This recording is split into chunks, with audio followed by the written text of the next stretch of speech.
Welcome, Vault Dwellers. My name is Nacho Bidness, and we're back at my farmhouse camp today to discuss what I have learned about building inside of pre-existing structures. So, you may have seen that I was wearing a suit to start with, and that's because I am going to play a little bit of a real estate agent when we start this video out, because what I would like for you to think about when you're looking for places to build, especially pre-existing structures to build in, is a number of things. First off, and most importantly, in my opinion, is similar to real world real estate, is location, location, location. See, this location is just northeast of Vault 76. And there's the Becker Farm map marker. So, literally, if you go to that farmhouse that is the Becker Farm and come across this bridge, you will be at this particular location. Now, I don't want to mess with any super mutant brutes. Anyways, there's the farmhouse, cross the bridge, and you're here. Now, the problem with a location that is far to the northwest like this is twofold. First, you're already close to Vault 76, which is a free fast travel point. Whereas you might want to start thinking about having your camp over here on the other side of the map, because that way you can first fast travel to Vault 76, and then anything kind of on this half of the map is cheap to travel to. Right now, if I would like to go down to Watoga, which has 2 unique vendors and 400 caps available at no other locations on the map, it costs me 60 caps to get there. So 400 caps that I could sell, but I only get to keep 340 of it because of my travel expenses. So that's the first thing, is you may want to look for a location that is somewhat centralized on the map. Now, another thing that I think you might want to look for is locations that don't have sources of radiation. You can see right here, like, there's a just random spot where radiation comes out of the flipping ground at this location, and every time I come and cross this bridge and jump this gap, I take a bunch of rads. I say that, and of course this is the one time that it doesn't actually happen. There we go. If your chosen location has a number of radiation sources, you may wish to move on. Now, another thing that you can and should look for is a place that will generate resources for you. There are no junk deposits here, there's no lead deposit or steel or anything else here. And that's a useful thing to have. Now, I would argue the ability to build in 2 additional structures, plus the structure that you can build for yourself for your camp, offsets that to a large degree, but it's still something to look out for. If you can find a pre-existing structure that is close to a resource deposit, that is a big deal. In fact, if you find such a structure, let me know about it in the comments. In fact, if I miss anything in this guide, I would very much like to hear about it, because I would like to take advantage and use the knowledge that you are willing to share with me. At any rate, one other thing you can look for when you are looking for a pre-existing structure is you can look for things like wood piles around it. These wood piles do spawn from time to time, and it's kind of nice because it means that I don't have to spend quite as much time scrounging for wood to use for cooking. Another thing that you can look for is a place that has some pre-existing gardens. Now, some of the plants back here are plants that I put down. Some of the plants back here are plants that were already here when I found the place. And although the pre-existing plants don't produce as often as the plants that we put down in the workshop, and they don't produce as consistently, it's still nice to have that additional supplemental food coming in. One last thing that I think everyone should be looking for when they are looking at pre-existing structures to build at is access to open water if you can get it, because those big water purifiers really do pay for themselves. The resources that you use to build the thing eventually get paid off in the caps that you can make from selling all the purified water that it produces. Another thing that we can be looking for with regards to water is that if there is a sink somewhere in your new property that will allow you to collect dirty water, that is one less thing that you have to build, in that you do not have to build a water pump to get dirty water. And of course, as we all know, dirty water is required to make boiled water, and most recipes take boiled water and will not take purified water. So that's, I think, enough playing real estate agent when it comes to thinking about what kind of pre-existing structure you might like to build in. One last point. Sorry, I forgot. I was going to say it earlier. These petrified corpses are a continual source of irritation and radiation for me, in that I can't stand to just leave them around. And when you pop them, they do give you a few rads. So if you can find a place that doesn't have those petrified corpses, that is also a bonus. So let's talk about the rules, as it were, when it comes to building in and around these structures. The first thing I want to talk about with these rules would be the junk decorations that are around. If I come through here as the player who owns the camp at this location and just hoover everything up, it took 4 to 5 real world days before everything around here respawned. I kind of expected it would be 24 hours, so I was disappointed by that.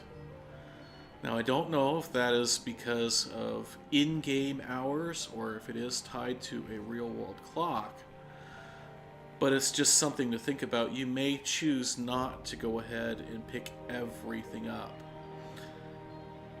Now, I will take this bobblehead because what I have noticed is that if I only take this bobblehead, that it will respawn fairly quickly.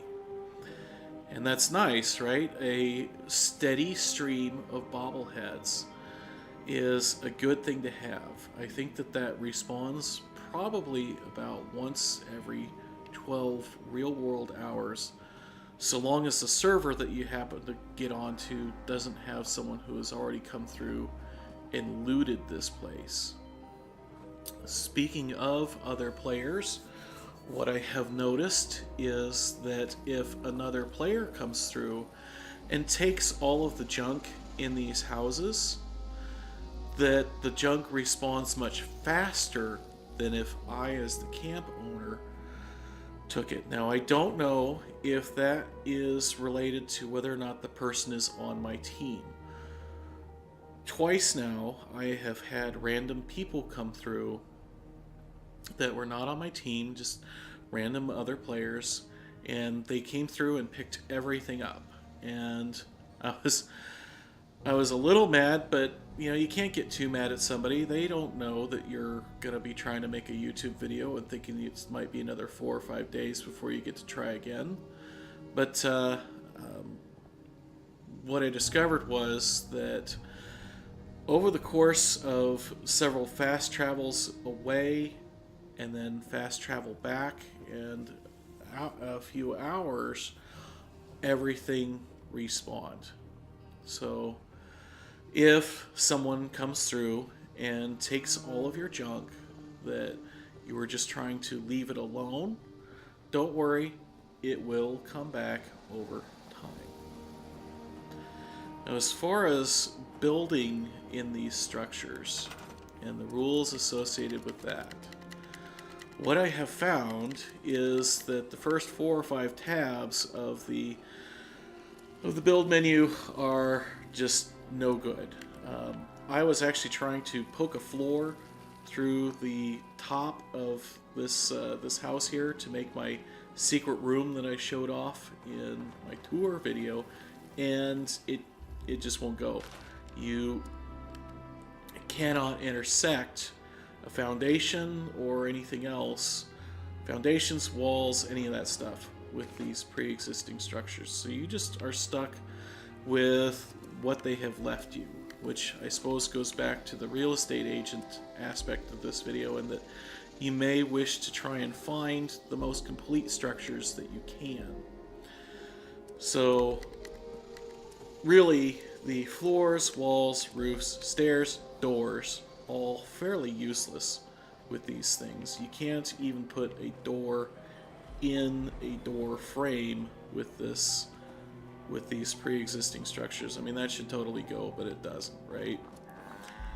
However, most everything else works pretty good.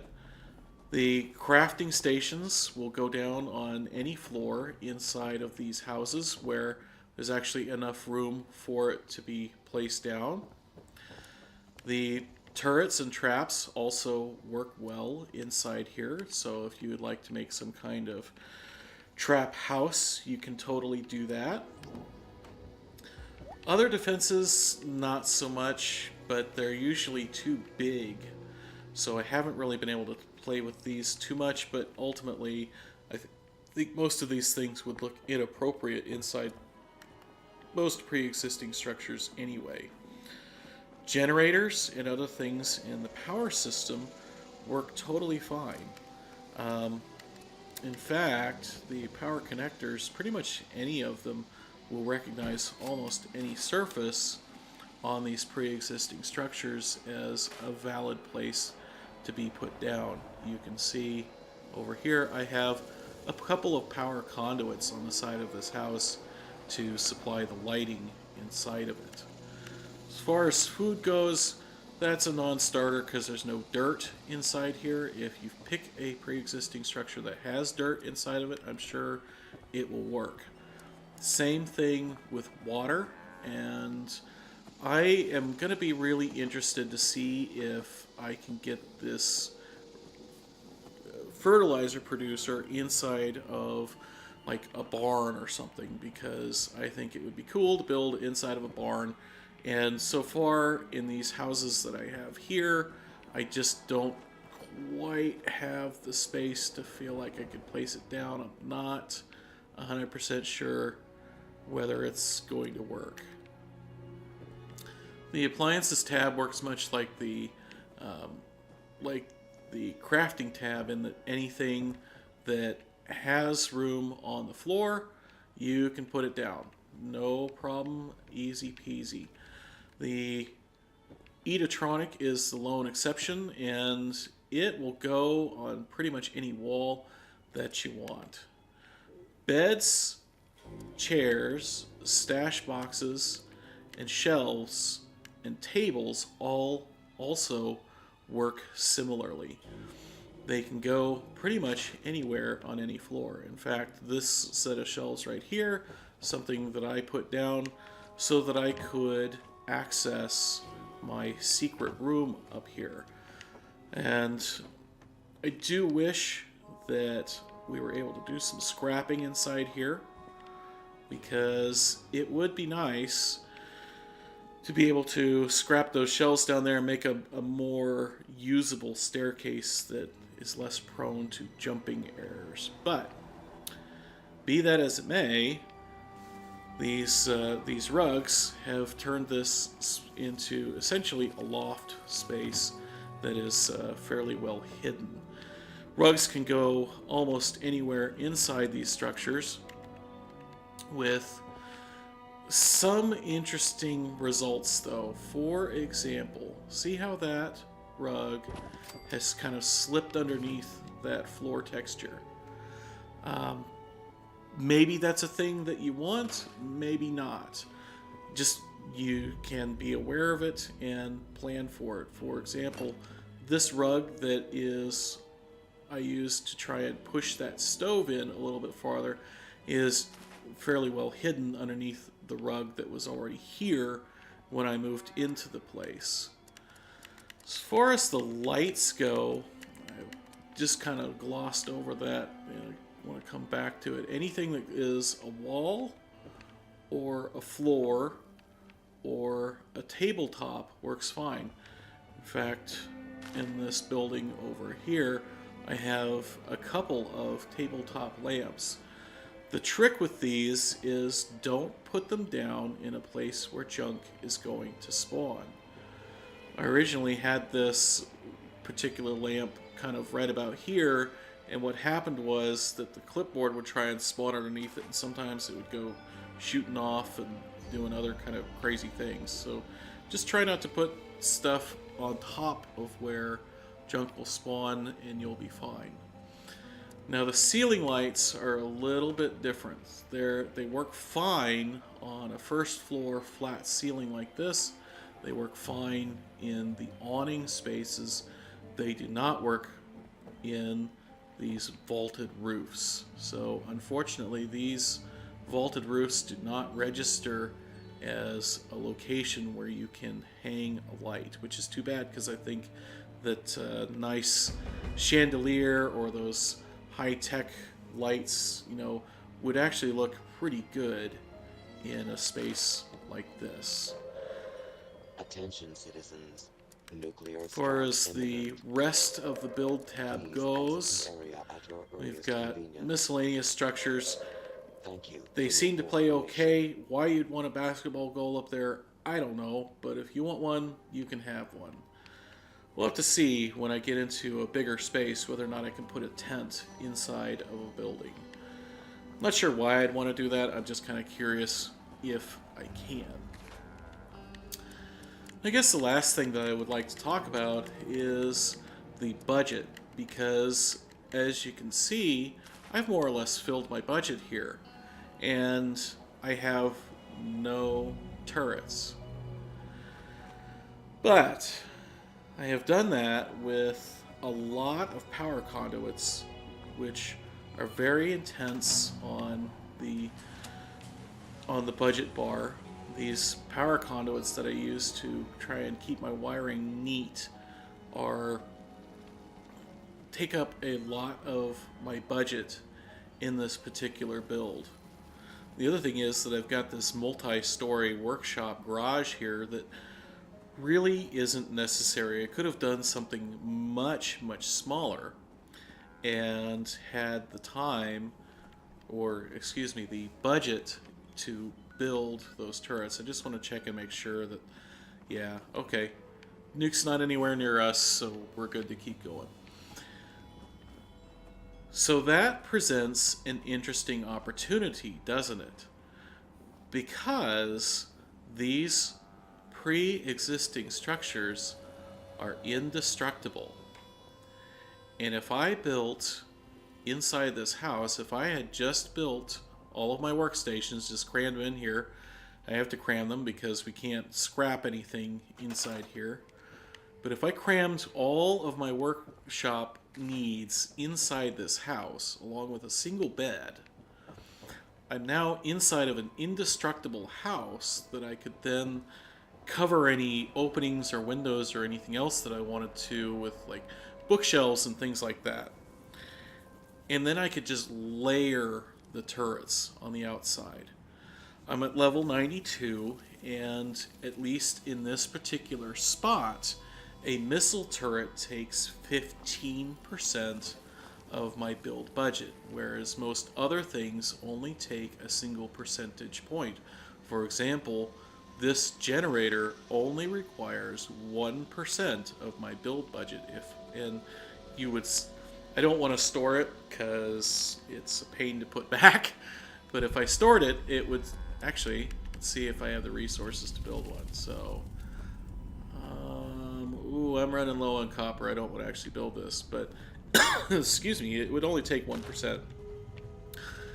What that means is that I can easily put down 5 or 6 missile turrets and build inside this house if I wanted to turn this place into a PvP fortress. So that's one other thing that we can think about, and maybe one other build that I think I might try at some point is building something that literally no one but me can get into, is indestructible, and completely covered in turrets. I think one of my future builds is going to be the Farmhouse Doom Fortress. So we'll have to stay tuned for that. So that is a very comprehensive guide on everything that I've learned about building in pre-existing structures. If I missed something, I definitely want to hear about it in the comments. I'm also going to take some water here before I die of dehydration. If I missed anything, tell me about it in the comments, and if you like this video, be sure and hit the like button. If you didn't like, please tell me why, so I can try and do better for you next time. If you want to see more, I've got some additional guides planned, and I'm going to teach you how to wire up a one-way door that locks from the inside or the outside if you're feeling mean and would like to trap somebody. And if you're interested in that stuff, be sure and subscribe so you don't miss it. Until next time, my name is Nacho Bidness, and I'm saying it's a great big wasteland out there. Let's go have fun in it.